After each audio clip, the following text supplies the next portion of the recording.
దేవుని వాక్యాన్ని మనం ధ్యానించుకుంటాం. ఈ రోజున మనం ఆలోచన చేయబోయే సందేశము దేవుని పిలుపు. దేవుని పిలుపు.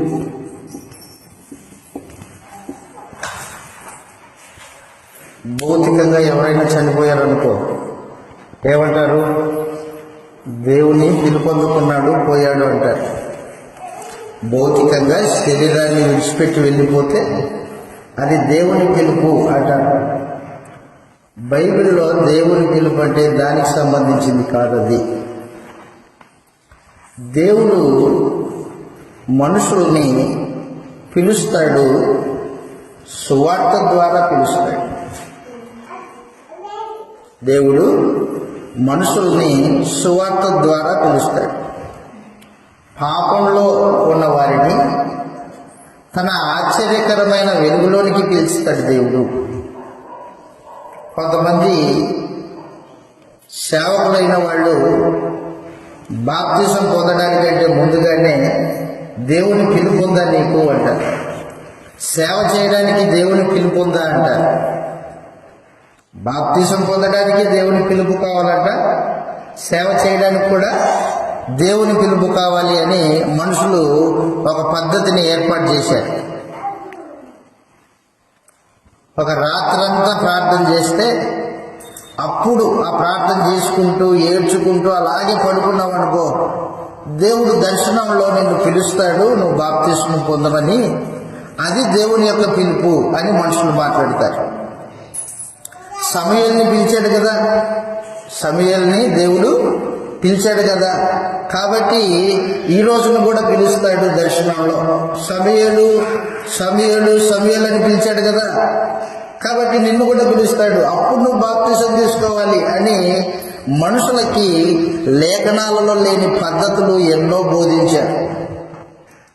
తర్వాత సేవ చేయడానికి కూడా పిలుపు ఉండాలి అంటారు. ఆ పిలుపు దేవుడు ఆ రోజున పౌలుని తన సేవ కోసం పిలిచాడు కదా.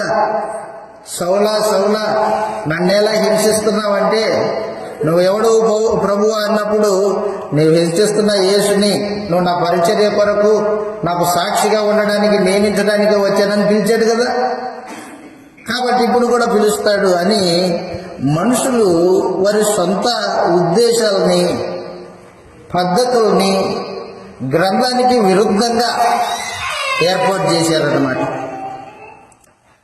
దేవుడు పిలుస్తాడన్నమాట వాస్తవం. ఆయన పిలిచే విధానం ఎలాగంటే బైబిల్లో తెస్సలోనికైలకు రాసిన 2వ పత్రిక 2వ అధ్యాయం 14వ వచనంలో ఈ మాట రాయబడింది. తెస్సలోనికైలకు రాసిన 2వ పత్రిక 2వ అధ్యాయము 14వ వచనంలో ఈ మాట రాయబడింది.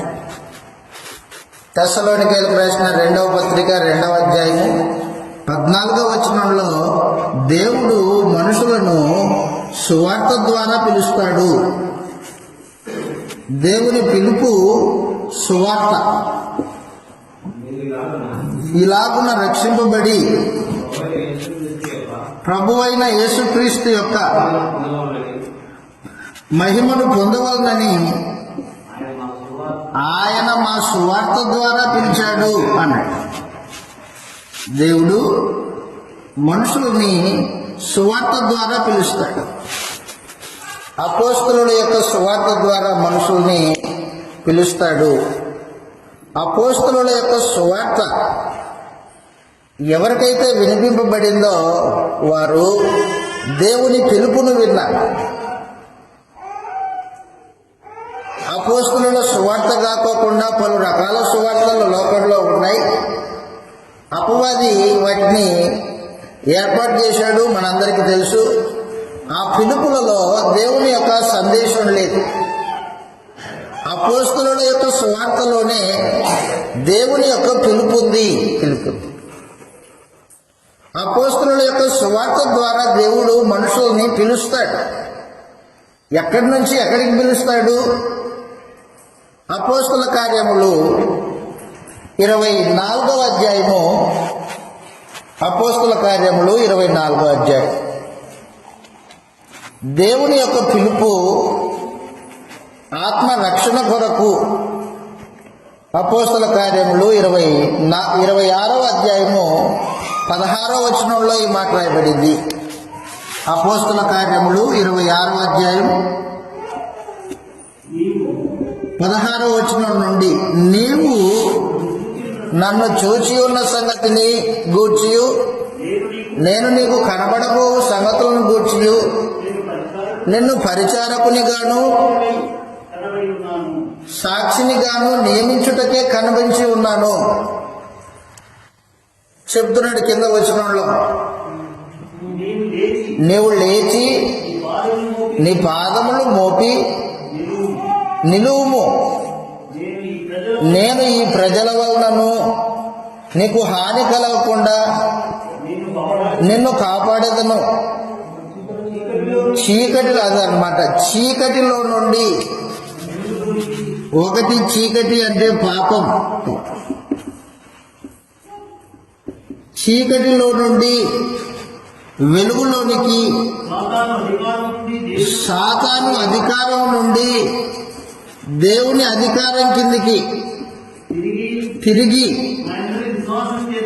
నా యందలి విశ్వాసం చేత పాపక్షమాపణను పరిశుద్ధపరచబడిన వారిలో స్వాస్థ్యమును పొందినట్లు, అదనమాట, వారి ఎదుటికి పంపదును అని చెప్పేశాడు. పాప క్షమాపణను పరిశుద్ధుల స్వాస్థ్యమును అని చెప్పాడు. పరిశుద్ధుల స్వాస్థ్యం, దేవుని ఆస్తిలో వాటా. అపోస్తుల యొక్క సువార్త మనిషిని చీకటిలో నుండి వెలుగులోనికి పిలుస్తుంది. పాప జీవితాన్ని విడిచిపెట్టి నీతివంతమైన జీవితం, దేవుడు అనుగ్రహించు నీతి కలిగి జీవించడానికి అపోస్తలుల యొక్క సువార్త పిలుస్తుంది. 2, సాతాను అధికారంలో ఉన్నావు, దేవుని అధికారం వైపుకు తిరుగు. నిన్ను ఏలుబడి చేసేవాడు అపవాది అయి ఉన్నాడు. పాపం నిన్ను ఏలుబడి చేస్తుంది. పాపానికి దాసుడు అయి ఉన్నావు. పాప దాసత్వం నుండి విడిపింపబడి దేవుని అధికారం కిందికి రా అని అపోస్తలుల యొక్క సువార్త మనుషుల్ని పిలుస్తుంది. ఎవరైతే ఆ పిలుపుకు హృదయపూర్వకంగా లోబడి పాపాన్ని గ్రహించి నీతిలో ప్రవేశిస్తారో, నీతిలో ప్రవేశించడానికి ఇష్టపూర్వకంగా ఒప్పుకుంటారో వారికి పాప క్షమాపణ కలుగుతుంది. 2, పరిశుద్ధుల స్వాస్థ్యంలో పాలి భాగస్థులవుతారు అని చెప్పాడు. అపోస్తలుల సువార్త భౌతికంగా మేలులు పొందుకుంటావు, యేసును నమ్ముకో అని చెప్పరు. భౌతికమైన మేలును గూర్చిన సువార్త అపోస్తలుల దగ్గర లేదు. అపోస్తలుల దగ్గర ఉన్న సువార్త యేసు దేవుడి కుమారుడని అంగీకరించండి, ఆయన రాజని ఒప్పుకోండి. ఆయన రాజు అని ఒప్పుకుంటే మీరు పాప క్షమాపణ పొందుతారు అని చెప్పాడు. అపోస్తలుల యొక్క సువార్త దేవుడు సువార్త ద్వారా పిలుస్తాడు. సువార్త ద్వారా ఎవరైతే పిలువబడ్డారో వారు ఇష్టపూర్వకంగా యేసుని రాజుగా అంగీకరించాలి. సువార్త దేవుని యొక్క శక్తి అయ్యింది. ఎవరైతే సువార్త పిలుపుకు అంగీకరిస్తారో అతడు జీవిస్తాడు. దేవుని శక్తి అతనిలోకి ప్రవేశిస్తుంది. రోమీయులకు రాసిన పత్రిక 1వ అధ్యాయము 16వ వచనంలో సువార్త మనిషిని రక్షించే శక్తి కలిగిందై ఉంది. సువార్తకు లోబడిన వాడు హృదయపూర్వకంగా లోబడితే అది మనుషుని బతికింపజేస్తుంది. రోమీయులకు రాసిన పత్రిక 1వ అధ్యాయము 16వ వచనంలో ఈ మాట రాయబడింది. రోమీయులకు రాసిన పత్రిక 1వ అధ్యాయం 16వ వచనంలో, సువార్తను గురించి నేను సిగ్గుపడవాడను. సువార్తను గూర్చి నేను సిగ్గుపడువాడను కాదు గాని ఏలయనగా నమ్ము ప్రతివానికి, సువార్తని నమ్ము ప్రతివానికి, మొదట యూదునికి గ్రీసు దేశస్థునికి కూడా రక్షణ కలగచేయుటకు దేవుని శక్తి అయి ఉన్నది అని చెప్పేశాడు.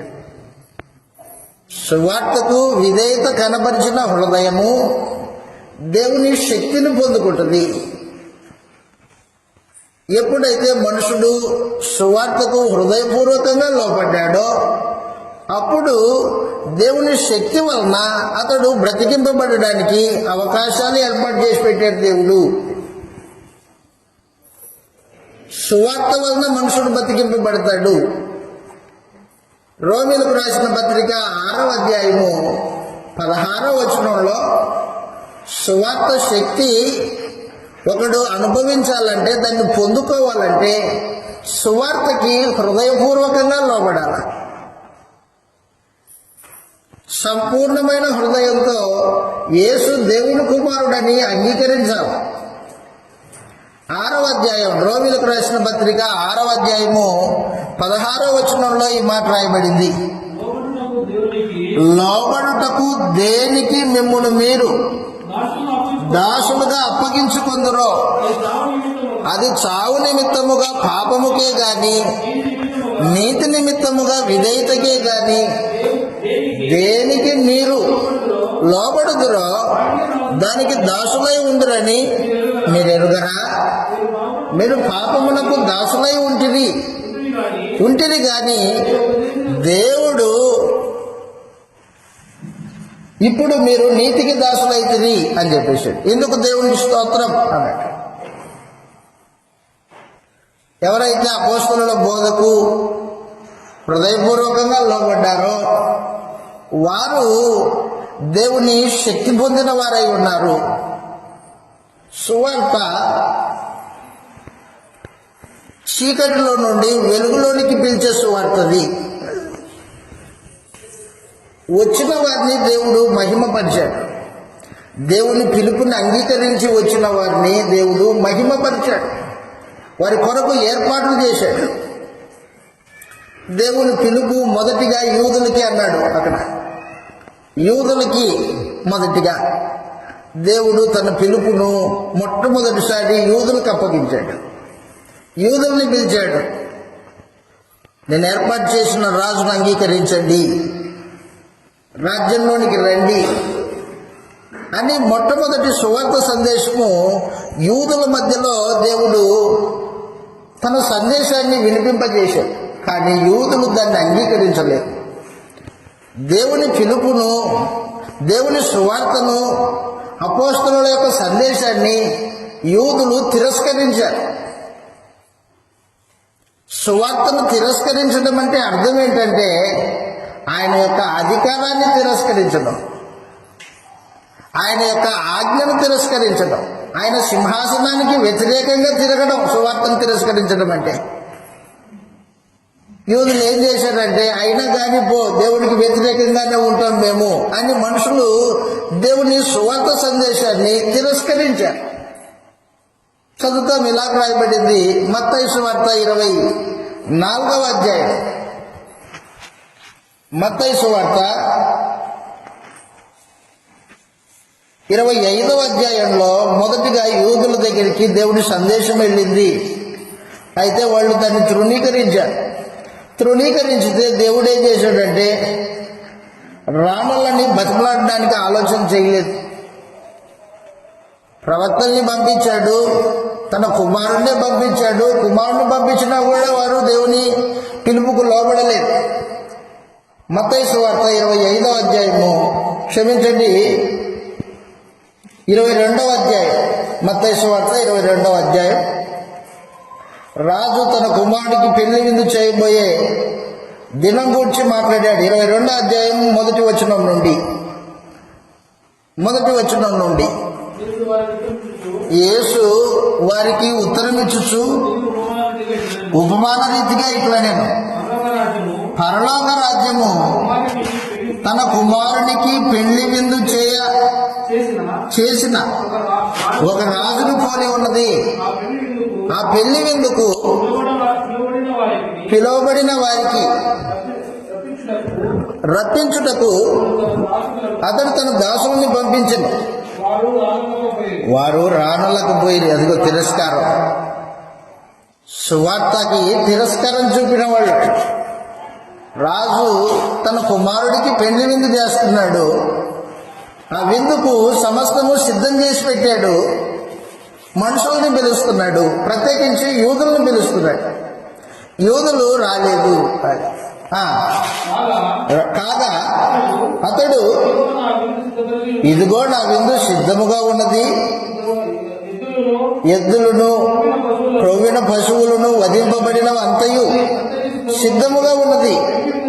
పెళ్లి విందుకు రండని పిలువబడిన వారితో చెప్పుడని వేరే దాసులను పంపెను గాని వారు లక్ష్యం చేయలేరు. అదిగో సువార్తను లక్ష్య పెట్టలేని హృదయ గర్వం కలిగిన యూదులు లక్ష్య పెట్టలేదు. వారిని లక్ష్య పెట్టక ఒకడు తన పొలానికి, మరొకడు తన వర్తకానికి వెళ్ళి తక్కిన వారు అతని దాసులను పట్టుకుని అవమానపరిచి చంపిరి. అబ్బో, దారుణమైన పరిస్థితి. పెళ్లికి రాకపోతే పిలవడానికి వచ్చిన వారిని కొట్టి చంపారు. రాజుకి ఎంత కోపం వస్తుందో ఇప్పుడు.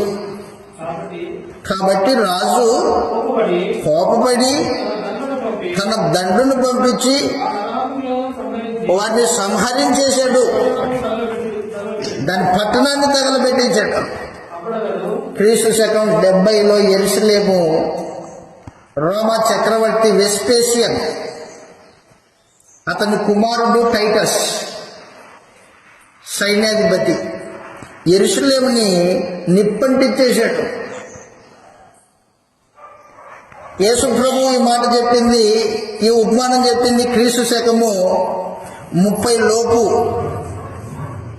జరిగినది నెరవేర్పు జరిగింది క్రీస్తు శకం 70లో, 40 సంవత్సరాల గ్యాప్. దేవుని పిలుపును నిర్లక్ష్యం చేసి లక్ష్య పెట్టుకోకుండా ఒకరినొకడు సాకులు చెప్పి, నేను ఎద్దులు కొనుక్కున్నా, ఎద్దుల్ని నేను పరీక్షించడానికి వెళ్తున్నా, నేను రానుపో విందుకి, నేను రాను. మరొకడు నేను వ్యాపారం చేసుకుంటున్నా, నేను రాను. పిలిచింది ఎవరు? సామాన్యమైన వ్యక్తి నిన్ను పిలుస్తుంది. దేవుడు పిలుస్తున్నాడే. దేవుడైతే అయింది, నాకు సంబంధం లేదు అదనమాట. మానవ మూర్ఖ హృదయం అది. దేవుని వాక్యానికి చోటు లేని హృదయం, దుష్టత్వంతో, దుర్మార్గంతో, అహంకారంతో నింపబడిన హృదయం. యూదుడు అంగీకరించలేదు సువార్తని, అపోస్తలులను అంగీకరించలేదు, వారి సువార్తను అంగీకరించలేదు. అపోస్తలుల సువార్తకి ఎవరైతే అంగీకరించారో వారిని దేవుడు రక్షించేవాడై ఉన్నాడు, వారి పాప క్షమాపణ దయచేసేవాడై ఉన్నాడు. పరిశుద్ధుల స్వాస్థ్యమును పరలోకంలో ఏర్పాటు చేసి పెట్టాడు ఆయన. అయితే ఇప్పుడు యూదులు అంగీకరించలేదు. గ్రీసు దేశస్థులకి సువార్త వెళ్ళింది. అపోస్తల కార్యములు 13వ అధ్యాయం, అపోస్తల కార్యములు 13వ అధ్యాయము. అన్యజనుల దగ్గరికి సందేశం తీసుకెళ్ళాడు దేవుడు. అన్యజనులు విధేయత చూపుతారా?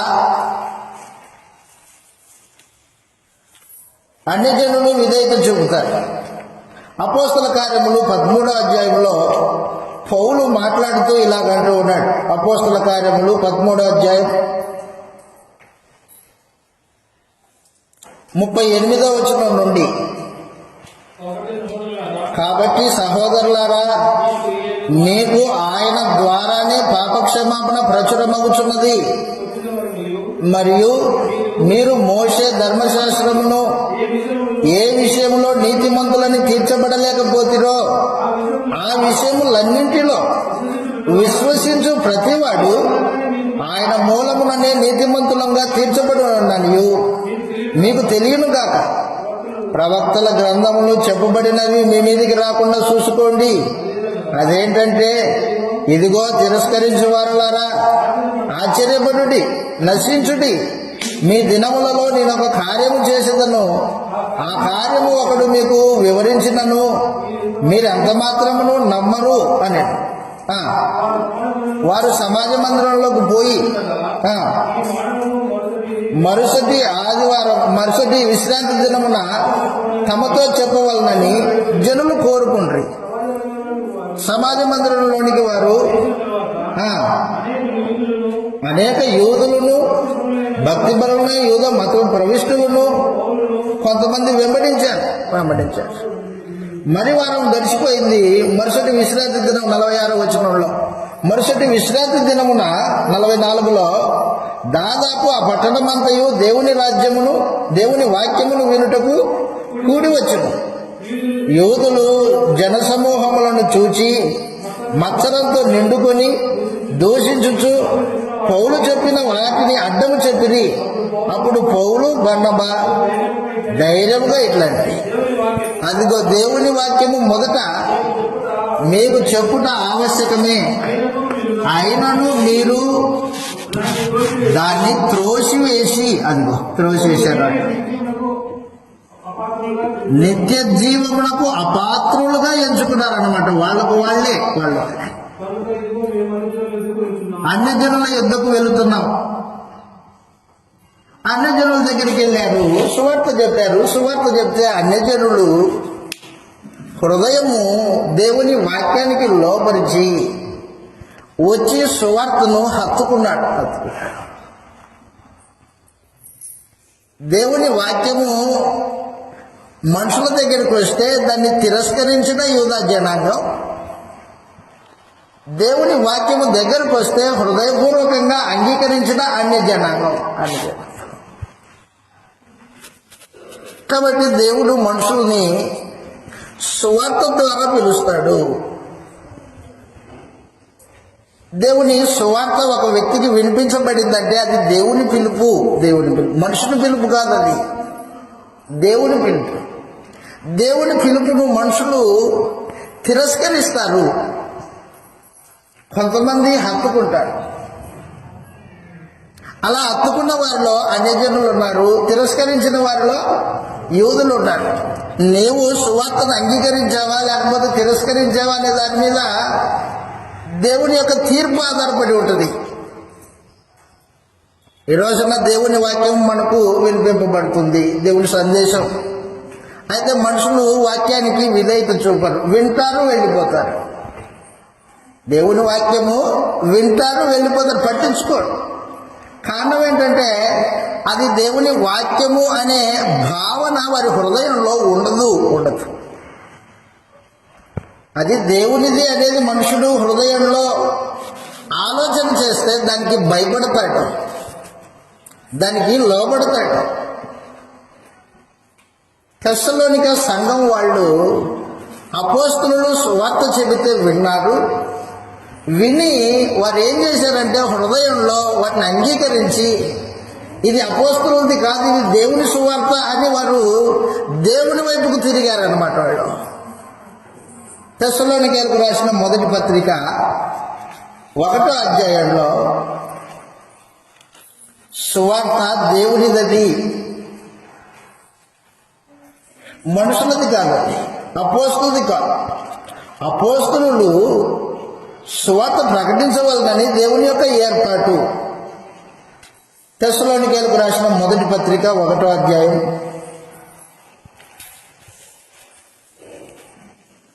తెస్సలోనికైలకు రాసిన మొదటి పత్రిక 1వ అధ్యాయం 4వ వచనంలో ఈ మాట రాయబడింది. ఎలయనగా దేవుని వలన ప్రేమింపబడిన సహోదరులారా, మీరు ఏర్పరచబడిన సంగతి అనగా, అదిగో గుర్తుపెట్టుకో, మా సువార్త మాటతో మాత్రమే కాక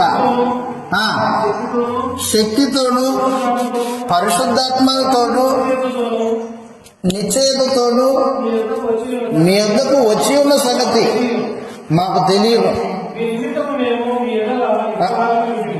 మీ నిమిత్తము మేము మీ ఎడల ఎట్టివారమై ఉంచుమో మీరెరుగుదురు.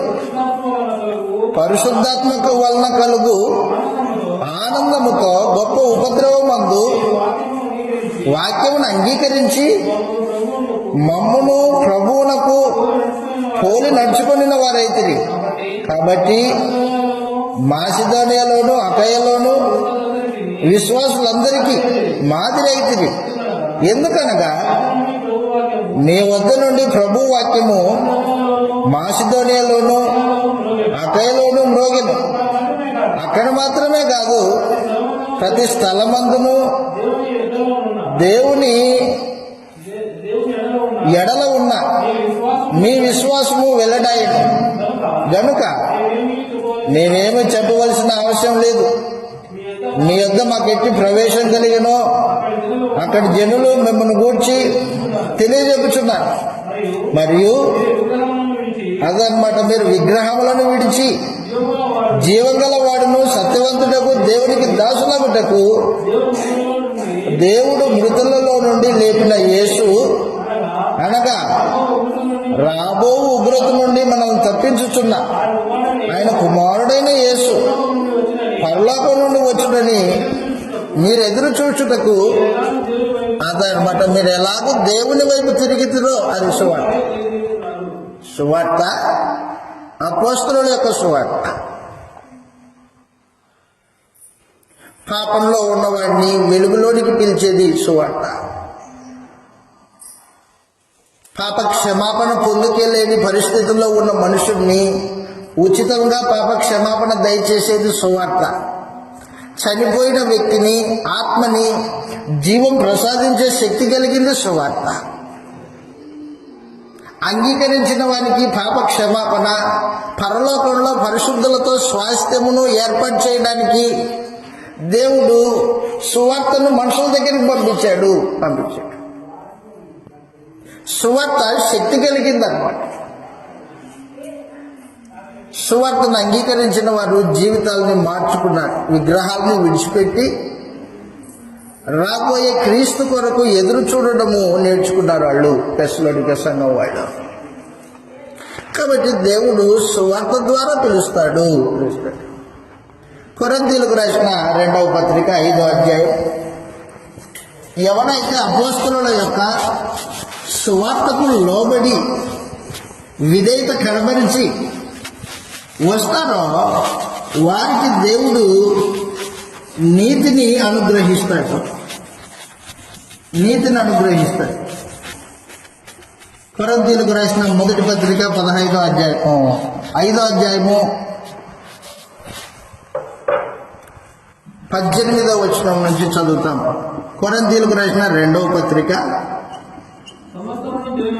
5వ అధ్యాయం 18వ వచనంలో, సమస్తము దేవుని వలనైనవి, ఆయన మనల్ని క్రీస్తు ద్వారా తనతో సమాధానపరుచుకొని సమాధానపరచు పరిచర్యను మాకు అనుగ్రహించను. మాకంటే అపోస్తలులకి అదేమనగా వారి అపరాధములను వారి మీద మోపక క్రీస్తునందు లోకమును తనతో సమాధానపరుచుకొనుచు సమాధాన వాక్యమును మాకు అనుగ్రహించను. కావున దేవుడు మా ద్వారా వేడుకుంటున్నాడు అన్నాడు.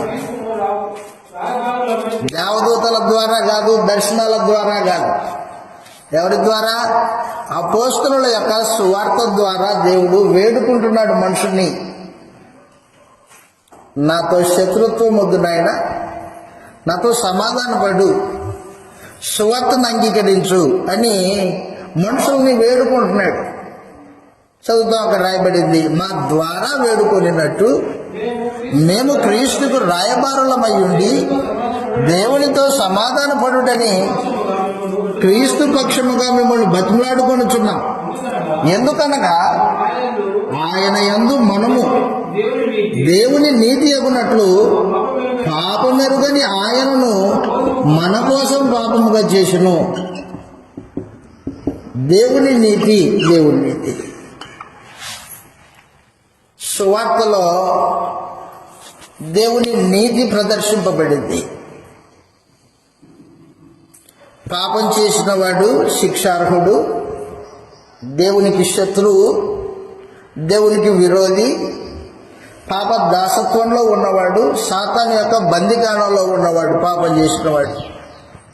ఇప్పుడు మన పాపములకు శిక్ష మన మీద ఎక్కువకుండా తన కుమారుని యందు శిక్ష విధించాడు. పాపానికి శిక్ష ఎప్పుడైతే విధించబడిందో అప్పుడు మనుషులు నీతిమంతులు అవే అవకాశం ఏర్పాటు చేశాడు అన్నమాట దేవుడు. క్రీస్తునందు విశ్వాసం ఉంచిన వారిని నీతిమంతులుగా ఎంచుతాడు. కాబట్టి సువార్త మనుషుల్ని నీతిమంతులుగా ఎంచడానికి ఉద్దేశించాడు దేవుడు. పాపి అయిన వాడు నీతిమంతుడు అవుతాడు సువార్తను నమ్మితే. అది హృదయపూర్వకంగా నమ్ము. పాపి నీతిమంతుడు అవుతాడు. దాంట్లో కారణం మధ్యలో యేసు ప్రభు యొక్క శిలువ సందేశం, ఆయన రక్తం. యేసు ప్రభు రక్తమునందు విశ్వాసం ఉంచిన వారిని నీతిమంతులుగా ఎంచి నీతిని ట్రాన్స్ఫర్ చేస్తాడనమాట మన అకౌంట్లోకి. నేను పుట్టినప్పుడు నీతిమంతుణ్ణి, కాలం గడిచే కొద్దీ లోకంలో ఉన్న పాపాన్ని అభ్యసించి నేను పాపం చేశాను. ఇప్పుడు నా అకౌంట్లో పాపం ఉంది. నా అకౌంట్లో ఏముంది? పాపం ఉంది. ఎప్పుడైతే నేను యేసు ప్రభువుని నమ్మానో, ఇదిగో యేసు శిలువ మరణం ద్వారా దేవుడు నా అకౌంట్లోకి ఇదిగో పాపాన్ని తీసేసి నీతిని ట్రాన్స్ఫర్ చేశాడు. నీతి. ఇప్పుడు నేను పాపముగా నీతిమంతుడిని. సువార్త మనుషుల్ని నీతిమంతులుగా చేస్తుంది. అది చెప్పాడు. పాపమెరుగని ఆయనను మన కోసము పాపముగా చేసును. ఆయన యందు విశ్వాసం ఉంచిన వారు నీతిమంతులు అవుతారు. కాబట్టి దేవుడు సువార్త ద్వారా మనుషులను పిలుస్తాడు. దేనికోసం పిలుస్తాడంటే నీతిమంతులుగా తీర్చడానికి పిలుస్తాడు. రోమీయులకు రాసిన పత్రిక 5వ అధ్యాయము 8వ వచనంలో ఈ మాట రాయబడింది. రోమీయులకు రాసిన పత్రిక 5వ అధ్యాయము అయితే 8వ వచనంలో, అయితే దేవుడు మన ఎడల తన ప్రేమను వెల్లడిపరుచుచున్నాడు. ఎట్లనగా మనం ఇంకా పాపులమై ఉండంగానే క్రీస్తు మన కొరకు చనిపోయెను. కాబట్టి ఆయన రక్తం వలన మనం ఇప్పుడు నీతిమంతులముగా తీర్చబడి మరింత నిశ్చయముగా దేవుని ఉగ్రత నుండి రక్షింపబడుతుంది. అదనమాట రక్షణ అంటే. రక్షణ అంటే దేవుని ఉగ్రత నుండి రక్షింపబడడం. ఎవరైతే దేవుడు సువార్తగా లోబడ్డారో వారిని దేవుడు నీతిమంతులుగా ఎంచుతున్నాడు, రక్షిస్తున్నాడు. తన ఉగ్రత రక్షింపబడిన వారి మీద ఉండదు. తన కోపము రక్షింపబడిన వారి మీద ఉండదు. పిలుపుకు లోబడి వచ్చాడు కాబట్టి, పిలుపుకు విధేయత చూపాడు కాబట్టి అతని మీద దేవుని కోపం ఉండదు. ఎవరైతే పిలుపుకు లోబడలేదో, దేవుని యొక్క అధికారాన్ని తిరస్కరించారో, ఆయన సింహాసనాన్ని తిరస్కరించారో, ఆయన ఆజ్ఞను తిరస్కరించారో వారి మీద దేవుని కోపం ఉంటుంది. అదనమాట. కాబట్టి దేవుడు సువార్త ద్వారా మనుషుల్ని పిలుస్తాడు. మొదటి సమాచారం ఇది.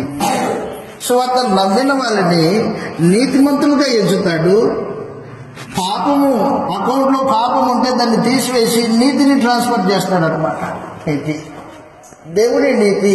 అందుకే యేసు ప్రభు అన్నాడు, దేవుని రాజ్యాన్ని, దేవుని నీతిని మొదట వెతకండి అన్నాడు. నువ్వు నమ్మి బాప్తిసం పొందినప్పుడు సువార్తను ఏ రూపంలో విశ్వసించావో నాకు తెలియదు. నీకు నీతి ఆరోపింపబడిందో లేదో తెలియదు. అనేక మంది మనుషులు నేను నమ్మాడులే, బాప్తిసం తీసుకున్నాడులే, నాకు నీతి ఉందిలే, మనుషులు పొరపాటు చేస్తూ ఉంటారు. దానివల్ల నిత్యత్వం పోగొట్టుకుంటాడు మనిషి.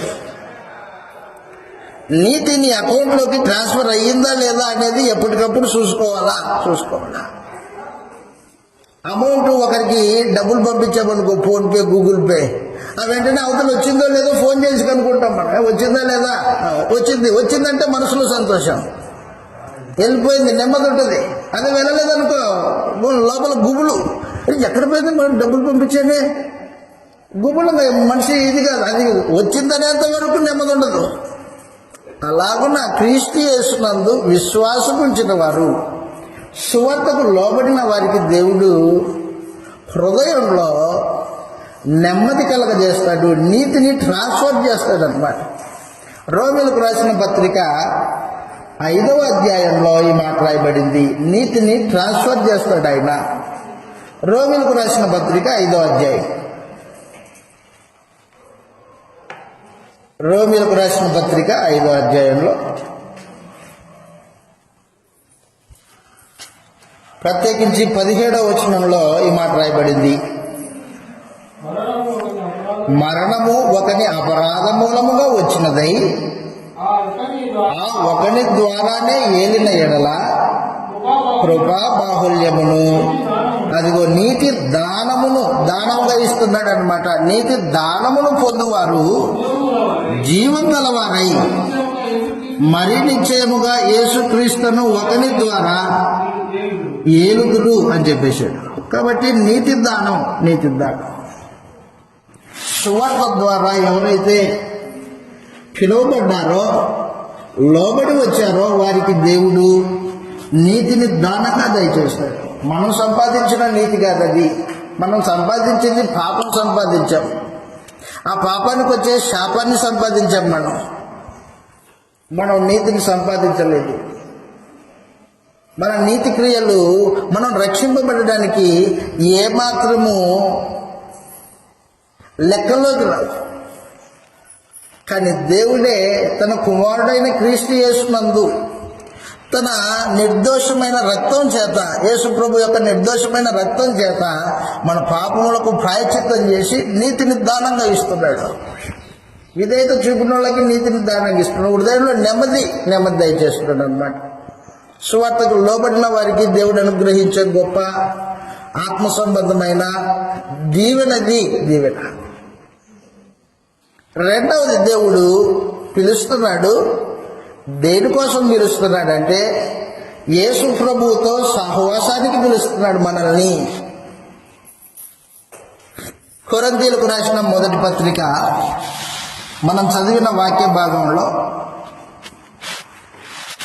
2వ పాయింట్ ఇది. దేవుడు పిలుస్తున్నాడు. దేనికోసం పిలుస్తున్నాడు? క్రీస్తు సహవాసానికి పిలుస్తున్నాడు. క్రీస్తు సహవాసం, నా కుమారుడితో సహవాసం చేయండి అని పిలిచాడు ఆయన. కొరింథీయులకు రాసిన మొదటి పత్రిక 1వ అధ్యాయము 9వ వచనంలో ఈ మాట రాయబడింది. 1వ అధ్యాయం 9వ వచనంలో, మన ప్రభువుకు యేసుక్రీస్తు యొక్క తండ్రి యొక్క దేవుడు, మన ప్రభువుకు యేసుక్రీస్తు తన కుమారుని సహవాసమునకు మనల్ని పిలిచిన దేవుడు నమ్మదగిన వాడు. దేనికి పిలిచాడంటే మనల్ని క్రీస్తు సహవాసానికి పిలిచాడు. యేసు ప్రభుతో సహవాసం చెయ్యి అన్నాడు. ఇన్నాళ్ళు నీవు సాతానుతో సహవాసం చేశావు, లోకంతో సహవాసం చేశావు, పాపానికి బానిసవై ఉన్నావు. ఇప్పుడు నీవు రక్షింపబడ్డావు. రక్షింపబడిన నీవు ఎవరితో సహవాసం చేయాలి? ఇప్పుడు నా కుమారుడితో సహవాసం చేయి.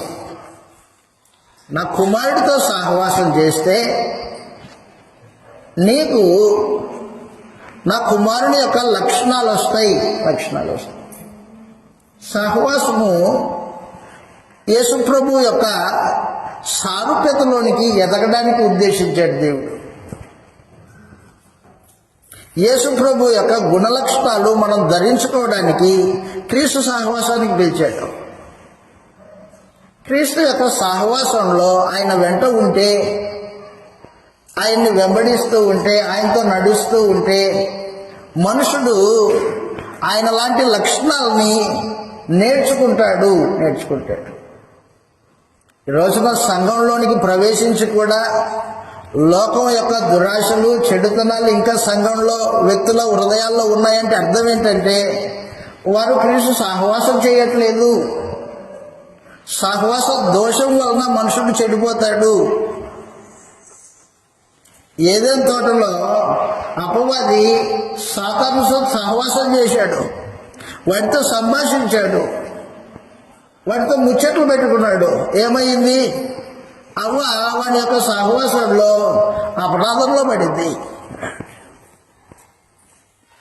కాబట్టి ఇక మీదట మనుషుడు సహవాసం వలన, అపవాది యొక్క సహవాసం వలన మరలా పడిపోకుండా ఉండడానికి దేవుడు క్రీస్తు సహవాసాన్ని ఏర్పాటు చేసి పెట్టాడు. ఇదిగో నా కుమారుడు సహవాసం చేయి. నా కుమారుడు సహవాసం చేస్తున్నప్పుడు నా కుమారుడు యాజకుడు, నువ్వు కూడా యాజకునివే. నా కుమారుడు రాజు, నీవు కూడా రాజువే అని చెప్పేశాడు. కుమారుడితో సహవాసం ఏర్పాటు చేసి పెట్టి యాజక ధర్మం ఏర్పాటు చేశాడు ఆయన. యాజక ధర్మం. యేసు ప్రభు ప్రధాన యాజకుడు, ఆయనతో సహవాసం చేసేవాళ్ళు యాజకులై ఉన్నారు. ఇలాగ రాయబడింది, చదువుతాం ఒకసారి. పేతురు గారు రాసిన మొదటి పత్రిక 2వ అధ్యాయము 9వ వచనంలో. పేతురు గారు రాసిన మొదటి పత్రిక 2వ అధ్యాయం 9వ వచనంలో, 2వ అధ్యాయం 9వ వచనంలో, అయితే మీరు చీకటిలో నుండి ఆశ్చర్యకరమైన తన వెలుగులోనికి మిమ్మును పిలిచిన వాని గుణాతిశయములను ప్రచురం చేయు నిమిత్తము ఏర్పరచబడిన వంశమును, అదిగో రాజులైన యాజక సమూహము, అదే పరిశుద్ధ జనము, దేవుని సొత్తైన ప్రజలనై ఉన్నారు. యేసు ప్రభు దేవుని సొత్తు, దేవుని వాడు యేసు ప్రభు. ఆయనతో సహవాసం చేస్తే నువ్వు దేవుని సొత్తువే, దేవుని కుమారుడువై ఉంటావు. యేసు ప్రభు ప్రధాన యాజకుడు, ఆయన ప్రధాన యాజకత్వం కింద నీవు కూడా యాజకుడే. రాజులైన యాజకులు. ప్రకటన గ్రంథము 5వ అధ్యాయం. ఈ యాజకులు యేసు ప్రభు రక్తం చేత కడగబడిన యాజకులు వీళ్ళు. ప్రకటన గ్రంథం 5వ అధ్యాయము 9, 10 వచనాల్లో ఈ మాటలు రాయబడ్డాయి. ఆ పెద్దలు ప్రకటన గ్రంథము 5వ అధ్యాయము 9, 10 వచనాల్లో ఆ పెద్దలు నీవు ఆ గ్రంథం తీసుకుని దాని ముద్రలు విప్పుటకు యోగ్యుడవు, నీవు వధింపబడిన వాడవై నీ రక్తమిచ్చి, అదిగో ప్రతి వంశములోను, ఆయా భాషలు మాట్లాడు వారిలోను, ప్రతి ప్రజలోను, ప్రతి జనములోను దేవుని కొరకు మనుషులను కొని మా దేవునికి వారిని ఒక రాజ్యముగాను, అదిగో యాజకులుగాను చేసితివి. యేసు ప్రభు రక్తం చేత కొనబడిన వారు యాజకులు. క్రీస్తుతో పాటు యాజకత్వం చేస్తారు, యాజక ధర్మం జరిగిస్తారు. ప్రారంభ ప్రార్థనలో నేను ప్రార్థన చేశాను, మీరు గమనించేదా? తండ్రి, యాజక ధర్మం జరిగించడానికి మాకు జ్ఞానం ఈ తండ్రి అని ప్రార్థన చేశాను. ఒక క్రైస్తవుడు క్రీస్తులోనికి వచ్చిన తర్వాత క్రీస్తు యొక్క సహవాసంలో ఆయన ఎక్కడ పోతే అక్కడ, ఆయన ఎక్కడ నిలిస్తే అక్కడ నిలబడాలి. ఆయన ఏం చెబితే ఆయన వెంబడించాలి. అది సహవాసం. ఆయనకి ఏది ఇష్టమో నీకు అది ఇష్టమై ఉండాలా. ఆయనకి ఏది ఇష్టం లేదో నీకు అది ఇష్టం కాకోకుండా ఉండాలా. సహవాసంలో ఉండే ఈ బాంధవ్యం అన్నమాట ఇది. ఒకప్పుడు లోకాన్ని ప్రేమించిన మనము, లోకంతో పెనవేసుకున్న మనము, లోక ఆచారాలకి బానిసలైన మనము, ఇప్పుడు లోక ఆచారాలకి బానిసత్వం కాదు, ఇప్పుడు లోకాన్ని జయించిన వానితో సహవాసం చేస్తున్నాం క్రీస్తుతో. ఆ విజయము మనకు కూడా పంచిచ్చాడు శిలువ మరణం ద్వారా. ఇదిగో నేను పొందిన విజయం, దాంట్లో పాలు పంపులు పొందని మనకు కూడా పంచిచ్చాడు. కాబట్టి ఇప్పుడు లోకానికి దాసోహం కాదు, దేవునికి దాసోహం. దేవుని సముఖంలో యాజకులుగా యాజక ధర్మం జరిగించాలి. ఈ యాజక ధర్మం జరిగించే కార్యక్రమంలో మనుషుడు తన శరీరమును పరిశుద్ధమైనదిగా దేవునికి సమర్పించుకోవాలి. యాజక ధర్మంలో క్రీస్తు యొక్క సహవాసంలో ఉన్నప్పుడు మనుషుడు ఏం చేయాలంటే దీన్ని సజీవ యాగంగా దేవునికి సమర్పించాలి, అనుకూలమైన బలులు అర్పించాలి దేవుడికి. చదువుతాం ఎలాగ రాయబడింది. రోమిలకు రాసిన పత్రిక 12వ అధ్యాయము 1వ వచనంలో ఈ మాట రాయబడింది. యాజక ధర్మం జరిగించాలా. రోమిలకు రాసిన పత్రిక 12వ అధ్యాయం 1వ వచనంలో, కాబట్టి సహోదరులారా, పరిశుద్ధమును దేవునికి అనుకూలమునైన సజీవ యాగముగా మీ శరీరములను దేవుని వాత్సల్యమును బట్టి మిమ్మల్ని బతిమలాడుకొనుచున్నాను అని చెప్పేసి, ఇటు సేవ మీకు యుక్తమైంది. క్రీస్తు సేవ చేస్తున్నాడు దేవుడికి. ఈ రోజున ఆయనతో పాటు సహవాసం చేస్తున్న మనం కూడా ఆయనకి సేవ చేయాలి. ఇటు సేవ మీకు యుక్తమైంది అని చెప్పేసి, ఎట్టి సేవ? పరిశుద్ధమును దేవునికి అనుకూలమునైన సజీవ యాగముగా, సజీవ యాగముగా మీ శరీరమును ఆయనకు సమర్పించుకునుడి అని చెప్పేశాడు. సజీవ యాగముగా అంటే ఈ శరీరము బతికుండంగానే దేవునికి సమర్పించాలా. మనము కానుకలు దేవునికి సమర్పిస్తాం కదా. కానుకలు సమర్పించేటప్పుడు ఆ కానుక మీద మనకు ఆలోచన ఉండదు. ఇచ్చేసాము, అయిపోయింది దేవునికి, అది దాని మీద ఆలోచన పెట్టుకోము, దాని మీద ఆలోచన ఉండదు. దేవుడికి ఒకటి ఇచ్చామంటే, ఏ వస్తువు అయినా దేవుడికి ఇచ్చామంటే దాన్ని కూర్చున్న ఆలోచన మనకు ఉండదు, ఇక వదిలిపెట్టేస్తాం. అలాగున నేడు క్రైస్తవులు క్రీస్తు యొక్క సహవాసానికి వచ్చిన వాళ్ళు శరీరము సజీవ యాగముగా ఆయన సేవకు సమర్పించాలి. సేవకుడు ఒక్కడే సేవ చేయడానికి శరీరాన్ని, జీవితాన్ని సమర్పించేది కాదు. యేసు ప్రభు రక్తం చేత కడగబడిన ప్రతి వ్యక్తి సజీవ యాగముగా దేవునికి సమర్పించుకోవాలి. దీన్ని బతికొండంగానే అవయవాలని దేవుని పని కొరకు ఉపయోగించాలి. సహవాసము యేసు ప్రభుతో చేసే ప్రతి వ్యక్తి ఏం చేస్తాడంటే దీన్ని పాపానికి దాసోహం చేయకోకుండా నీతిగా కాపాడుకుంటాడు. దీన్ని మాలిన్యం, ఇహలోక మాలిన్యం దీనికి అంటుకోకుండా కాపాడుకుంటాడు. క్రీస్తుతో సహవాసం చేసేవాడి పరిస్థితి అలాగుంటుంది. రోమిలకు రాసిన పత్రిక 6వ అధ్యాయము, పాప శరీరము నిరర్థకమైపోయింది. క్రీస్తు సహవాసంలోకి వచ్చిన వ్యక్తి పాప శరీరము నిరర్థకమైంది. నిరర్థకమైతే 6వ అధ్యాయం 6వ వచనంలో, రోమిలకు రాసిన పత్రిక 6:6లో, ఏమనగా మనమిక పాపములకు దాసులం కాకుండానట్లు పాప శరీరము నిరర్థకమగునట్లు అన్నట్టు ప్రాచీన స్వభావము ఆయనతో కూడా సిలువ వేయబడినని ఎరుగుదు. అది క్రీస్తు సహవాసంలో ఉన్న వ్యక్తి తన శరీరము, ప్రాచీన స్వభావము సిలువేయబడిందని గుర్తెరుగుతాడు.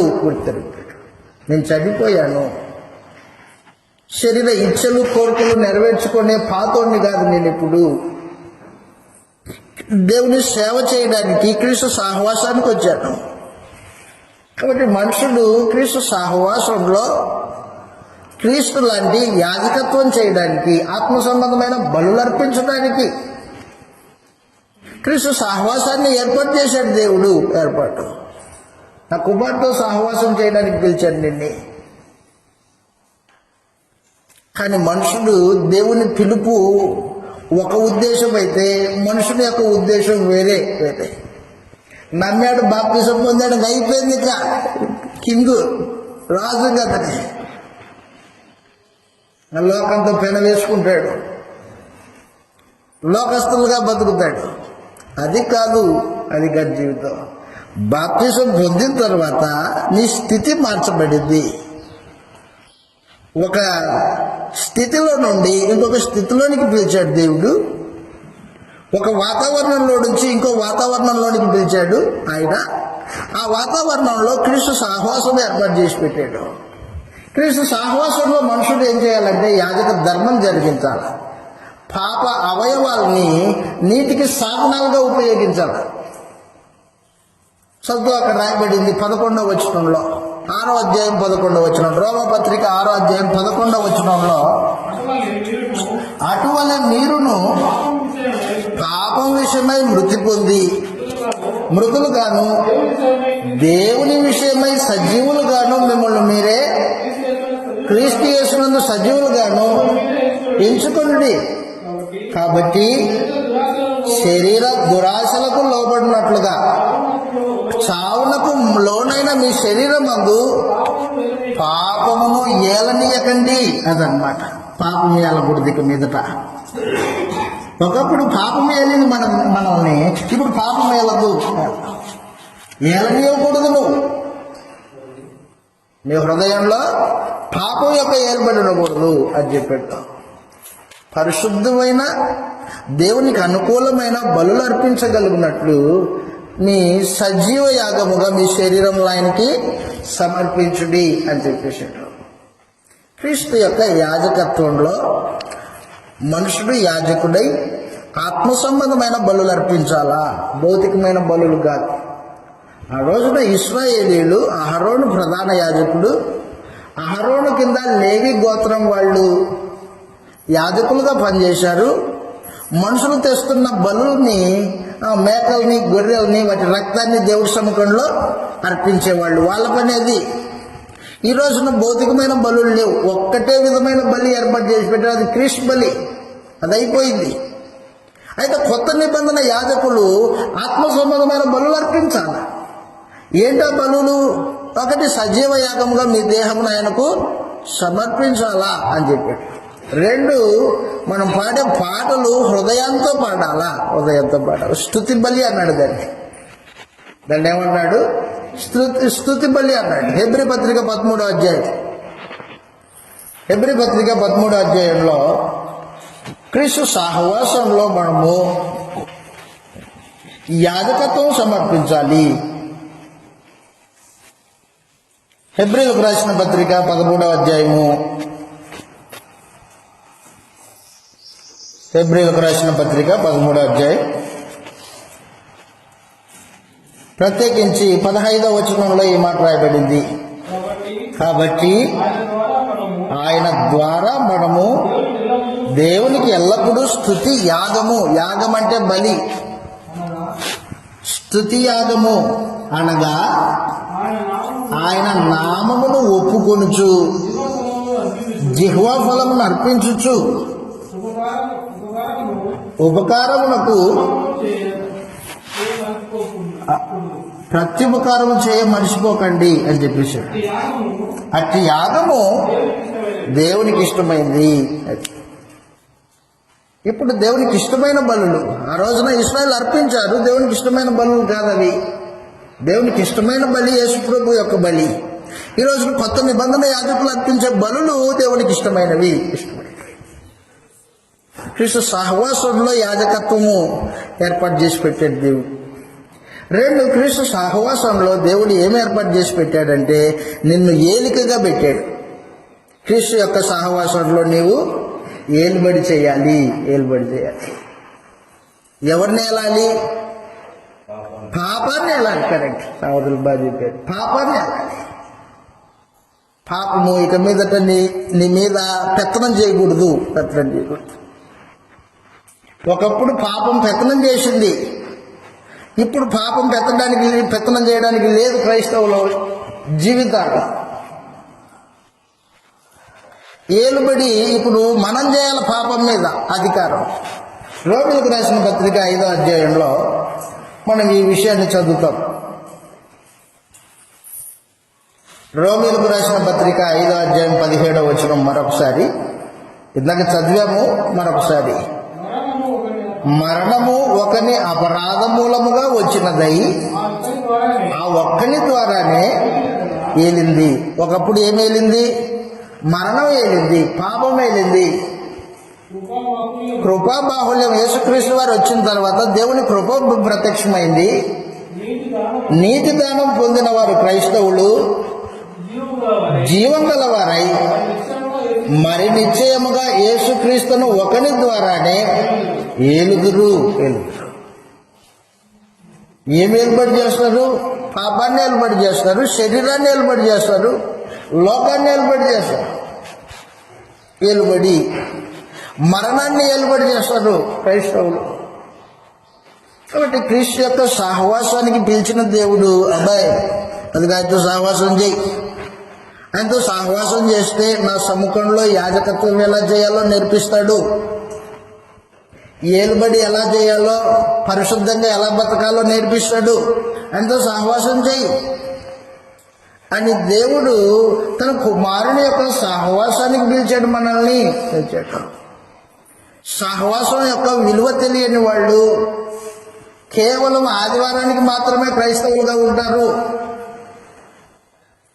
ఆదివారం మాత్రమే బైబిల్, ఆదివారం మాత్రం ప్రార్థన. మిగతా దినాల్లో గ్రంథంతో సహవాసం కానీ, ప్రార్థన జీవితం కానీ, దేవునితో మాట్లాడడం కానీ, కొద్దిసేపు అయినా ఆయనతో గడుపుదామనే భావన కానీ ఉండదు. కారణం ఏంటంటే సహవాసం యొక్క విలువ తెలియదు. ఎక్కడి నుంచి ఎక్కడికి దేవుడు పిలిచాడో, ఆ పిలుపుకున్న ఉద్దేశం ఏంటో దాన్ని గ్రహించుకోకుండానే కాలం గడిపేస్తూ ఉంటాడు. ఎన్ని సంవత్సరాలు అయింది బాప్తిసం తీసుకొని? 10 సంవత్సరాలు అయింది. క్రీస్తు సహవాసంలో నువ్వేం నేర్చుకున్నావు 10 సంవత్సరాల్లో? మనంగా ఆలోచన చేయాలి. స్వపరీక్ష అది. క్రీస్తు సహవాసానికి వచ్చిన నీవు ఏం నేర్చుకున్నావు ఆయన దగ్గర? లోకంతో పాటు కలిసి బతికే జీవితాన్ని నేర్చుకున్నావా? ఆయన దగ్గర అది లేదే. నీ సొంత ఆలోచనతో ఐశ్వర్యవంతుడు అవ్వాలి, లోకం మీద ఇది చేయాలి అనే మనుషులు ఏమనుకుంటారు అనే భావన నేర్చుకున్నావా? అది లేదే క్రీస్తులో. ఆయన సహవాసంలో లేదు.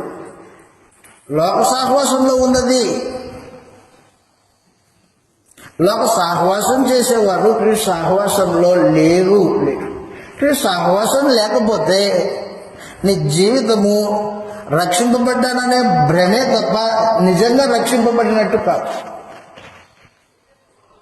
రక్షింపబడినట్టుగా క్రీస్తు సహవాసంలో వచ్చిన వాడు ఏం చేస్తాడంటే యాజకత్వం సమర్పిస్తాడు. పరిశుద్ధ యాగంగా తన శరీరంలో పాపం జరగకుండా కాపాడుకుంటాడు. 2 ఏలుబడి చేస్తాడు, పాపం మీద ఏలుబడి.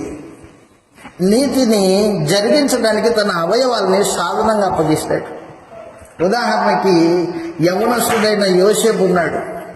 యోసేపు పాపం చేయడానికి అవకాశాలు వచ్చాయి యోసేపుకి. కానీ నా అవయవాలు పాపం చేయడానికి పనికిరావు తల్లి అని పారిపోయాడు ఆమె దగ్గర నుంచి, పొత్తిఫర్ భార్య దగ్గర నుంచి. ఈ అవయవాల్ని నీతిగా కాపాడుకోవడం అనేది క్రీస్తు సహవాసంలో నడిచేవాడిని జీవిత అనుభవమై ఉంటుంది. జీవితానుభవం. ఈ అవయవాల్ని అబద్ధానికి వాడేది కాదు. ఎటు పడితే ఎటు అబద్ధం ఆడేవలసి వస్తే అబద్ధం ఆడేస్తాడు.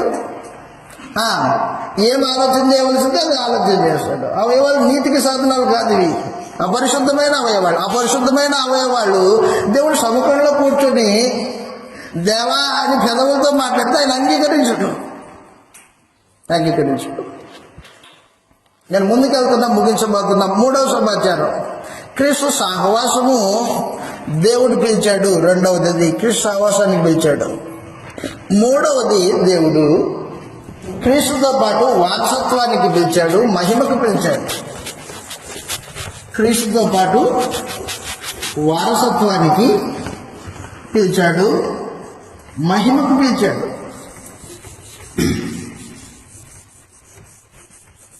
రోమీయులకు రాసిన పత్రిక 8వ అధ్యాయము దేవుడు మనల్ని దేనికోసం పిలిచాడంటే క్రీస్తుతో పాటు సమాన వారసత్వానికి పిలిచాడు ఆయన. 8వ అధ్యాయం, రోమీయులకు రాసిన పత్రిక 8వ అధ్యాయము 17వ వచనంలో ఈ మాట రాయబడింది. 3వది క్రీస్తుతో సమాన వారసత్వానికి పిలిచాడు. యేసు ప్రభు దేవునికి ఎంత కుమారుడో నీవును అంత కుమారుడివే దేవుడికి. సమాన వారసత్వానికి మహిమకును పిలిచాడు. మహిమకు పిలిచాడు. రోమీలకు రాసిన పత్రిక 8వ అధ్యాయము 17వ వచనం.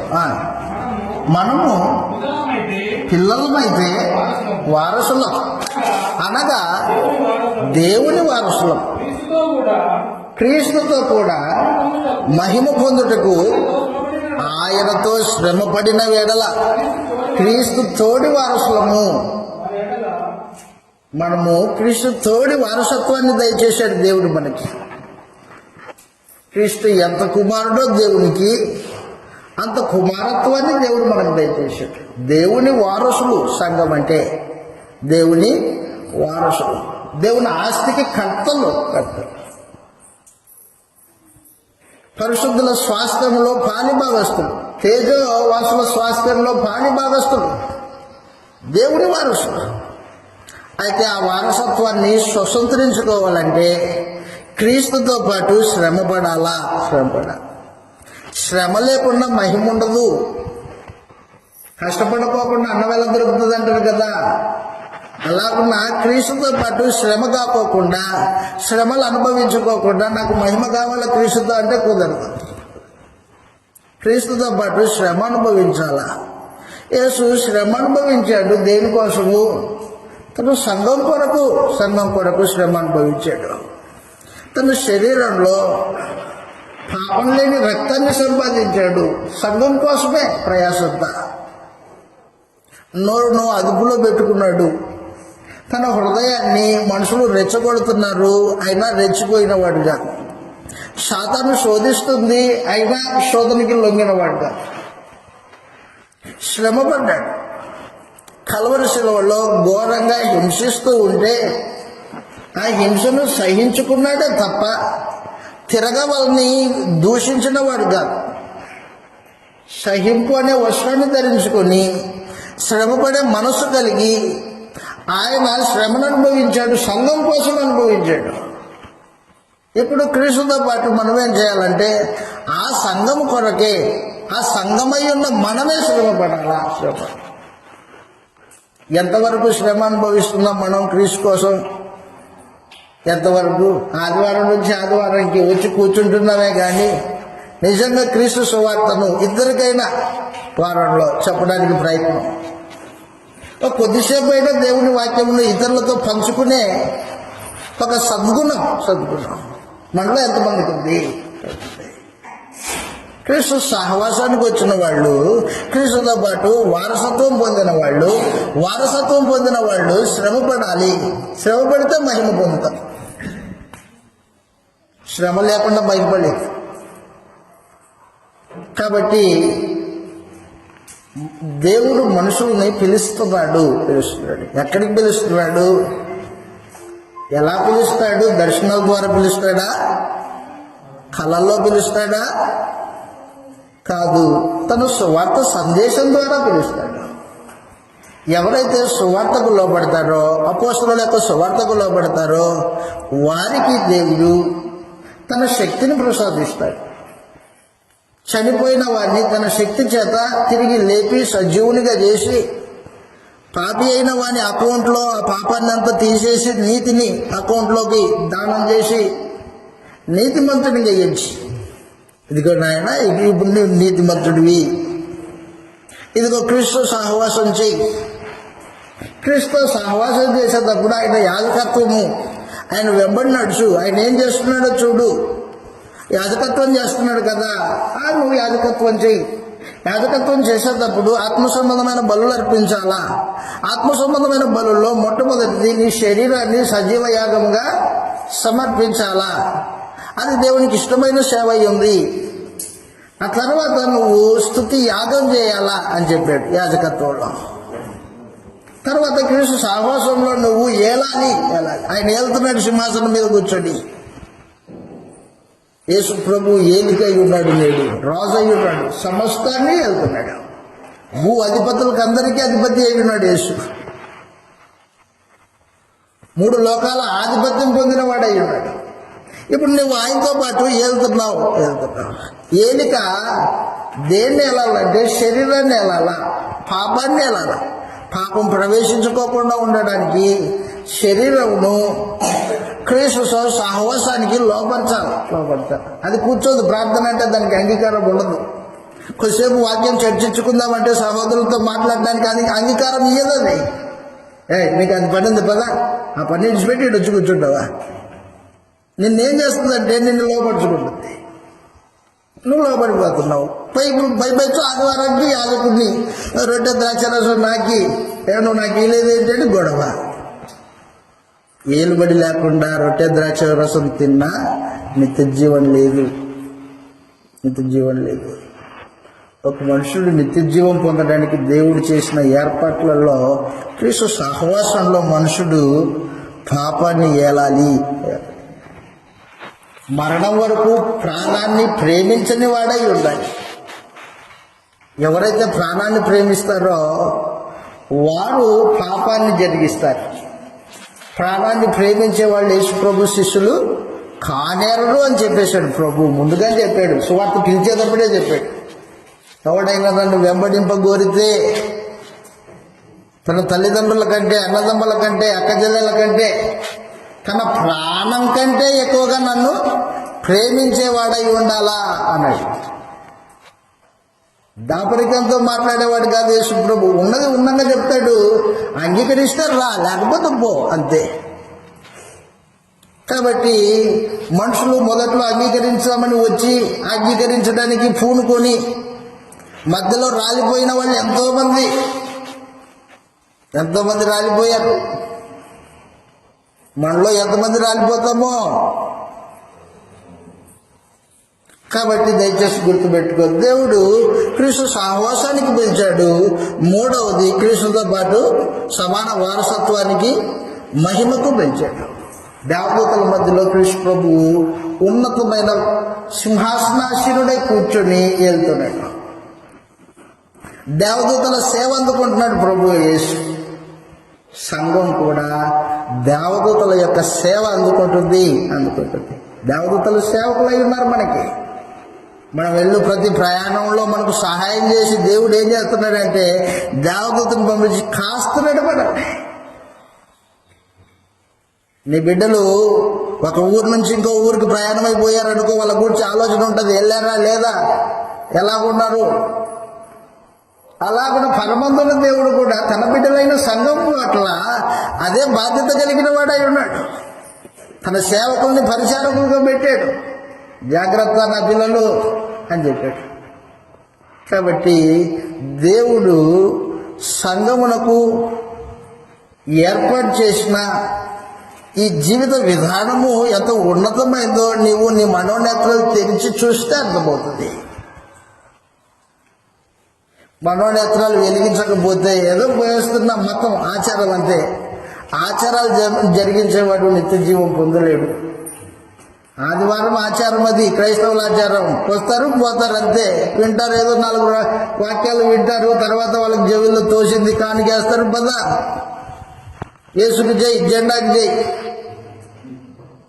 పనికిరాదు జీవితం. దయచేసి మీరు ఆలోచన చేయవలనని ప్రేమతో మనవి చేసి మాటలు ముగించేస్తున్నాడు. మీ అందరికీ వందనాలు.